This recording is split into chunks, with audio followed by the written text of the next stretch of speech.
Ano na Canada? Paano na tayo makakapagtanim? Napakalamig pa po ngayon sa Canada.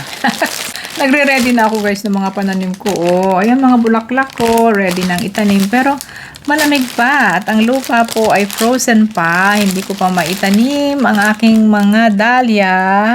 Pero ready na. Dapat kasi ngayon taniman na ng dahlia ngayon guys. Ayan, naka-ready na sa mga bulbs. Itong mga, anong tawag dito? Roots. Roots pala siya. Roots, hindi bulbs. Naka-ready na. Ay, eto na guys sa mga pananim ko. Oh, naghihintay na. Ipupunla ako ng mga ito.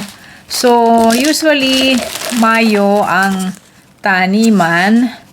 At dapat, ipupunla na natin yung mga tanim natin. Beans. Beans pala.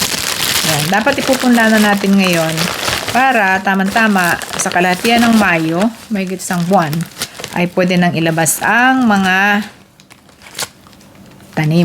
Ayan. Oh. Ang dami-dami ko guys pananim. Ang dami-dami ko guys pananim mo. Ayan. Ako.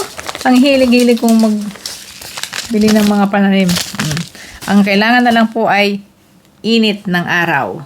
Init ng panahon para may tanim ang aking mga tanim. Okay. I'll see you in my garden guys. Ate Machito. Thank you for watching.